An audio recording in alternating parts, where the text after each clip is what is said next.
Uncharted 3 was important, very important, and I'm gonna tell you why. The year is 2011. Gamers all over the world are gushing over titles like Batman Arkham City, Gears of War 3, and the soon-to-be-released Elder Scrolls V Skyrim. Meanwhile, a charismatic little adventurer named Nate is preparing to make another big splash on Sony's third console. But could that splash be bigger than the one he made in 2009?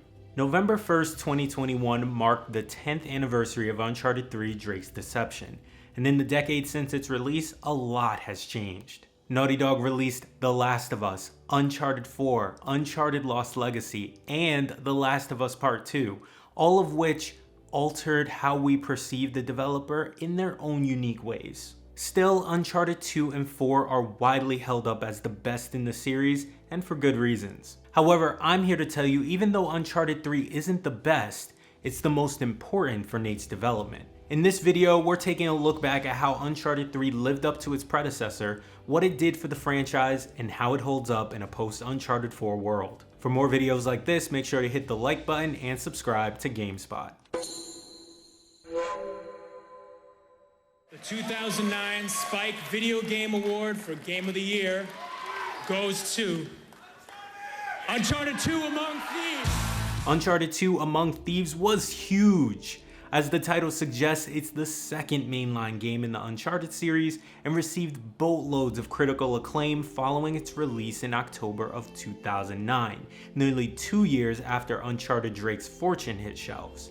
Needless to say, Uncharted 2 is pretty special, and it stood as my favorite game of all time until The Witcher 3 and Breath of the Wild came out. But this video isn't about Link or Geralt, so let's get back to Nate. Just in case you've never played an Uncharted game before, let me summarize each game for you in a very simple way. A man wants treasure, so that man goes to find the treasure. But someone else wants the treasure too, so the man has to race the other person to the treasure and manages to defeat them just in the nick of time. It's a formula that doesn't reinvent the wheel, but it works as a vehicle to drive the player to each new string of fun dialogue and huge set-piece moments. And Uncharted 2 has both of those elements in spades, and most importantly, it doesn't include a jet ski level.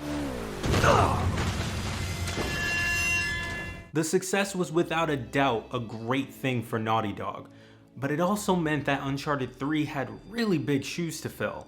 So how could the dev keep this momentum going? Uncharted 3's development began in 2010 when, for the first time, Naughty Dog split its dev team into two. One team worked on Uncharted 3, while the other worked on The Last of Us. Critically, the game reviewed very well, grabbing a 9 out of 10 from us here at GameSpot and 10 out of 10 from sites like Destructoid and IGN. In terms of sales, Uncharted 3 blew past its predecessor and went on to become the fourth best-selling PS3 game by 2015. The Last of Us being number 3, and Uncharted 2 being number 5. However, despite reviewing well and selling well, a quick Google search will show you that fan opinions of Uncharted 3 are a bit mixed. Some of this criticism includes it's glitchy, the hand-to-hand combat is clunky, it's more linear, its story makes no sense, and it's just more of the same. But I'd argue that not all of those things are 100% true. Sure, when you compare the changes Naughty Dog made from Uncharted 1 to 2 with the changes from 2 to 3, there isn't a whole lot to speak of. Uncharted 2 improved gameplay, hand-to-hand combat, grenade throwing, graphics, added a little bit of stealth elements as well as the grand spectacle that was the cinematic cutscene-like gameplay moments. But for what Uncharted 3 lacks in terms of shiny new features, it makes up for with a story that features Nate looking more inward than ever before. If each entry boils down to searching for treasure, then Uncharted 3 was the first to include the subtext of Nate searching for himself. Why is he doing all of this? What does he want versus what does he need? Who is he really? It was the first game in the series to give Nate more of a backstory and explain why he and Sully put so much trust in each other. It stripped back some of the campiness of the previous two games and attempted to tell a slightly more grounded story where the characters could have important moments like this one. I gotta say, I'm losing the plot here. Remind me again why we're doing this? No. If you're gearing up for one of your "I'm too old for this" speeches, spare me. Nate, these guys are playing for keeps. Yeah, so? What, you're just gonna roll over for them now? Nobody's talking about rolling over. Then quit acting like you're ready to lay down and die, all right? Listen, kid. I've had your back for 20 years. I'm not going anywhere. Obviously. I just want to make sure we're doing this for the right reasons. You got your pride all tangled up in this thing. It's making you reckless. I taught you better than that.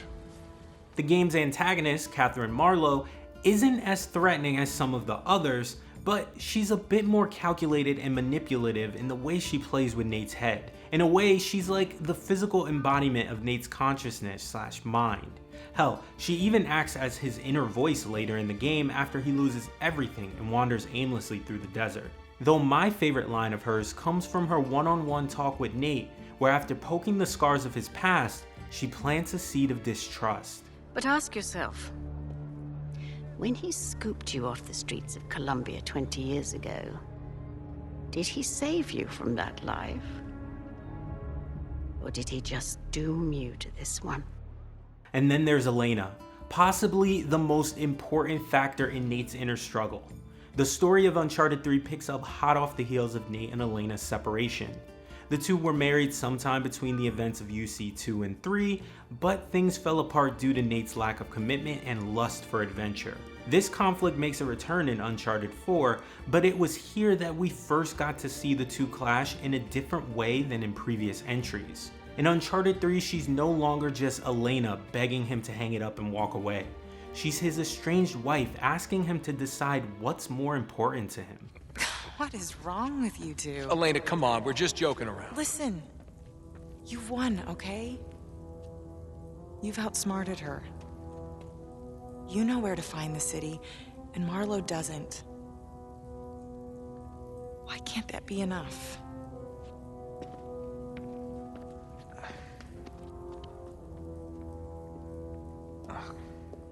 Uncharted 3 may have felt like filler to some, and it might get slightly overlooked because it sits between two of the best in the series, but without it, Nate couldn't have become the man we see in Part 4. So by now you're probably asking, but DeVante, is it worth playing 10 years later? Yeah, it is. Even in a post-Uncharted 4 world with better graphics and tighter gameplay, Uncharted 3 still manages to shine. The performances from Nolan North and the gang are rock solid, making it nearly impossible to not love these characters. The gameplay feels a little rough in some spots, such as the hand-to-hand combat sequences, the wannabe stealth sections, and the running towards the camera stuff.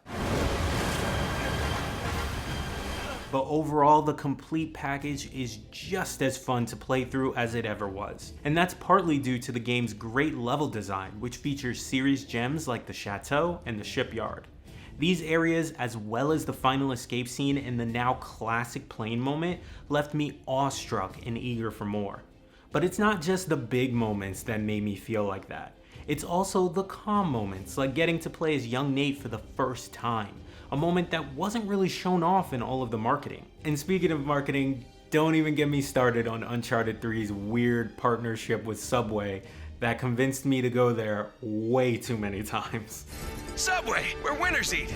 Ow! It's crazy to think about it, but when Uncharted 3 first released, I was a 19-year-old college student dealing with keeping my grades up and managing the heartbreak of my crush being in love with my roommate instead of me. So sometimes my first memories of the game can get a little bit overshadowed by everything else I was dealing with at the time.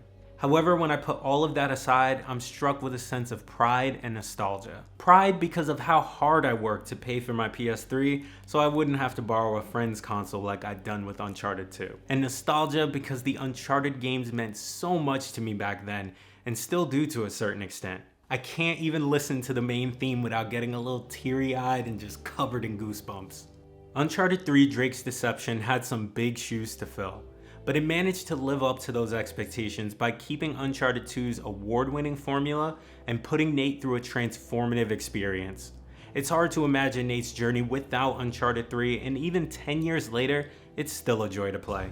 Thank you so much for watching. I know that this wasn't a ranked video, but hit the comment section and let me know how you would rank the Uncharted games. And feel free to include the mobile game or Golden Abyss or even that trading card game for Vita. Yeah, you remember that one? Knock yourself out, throw that into the ranking.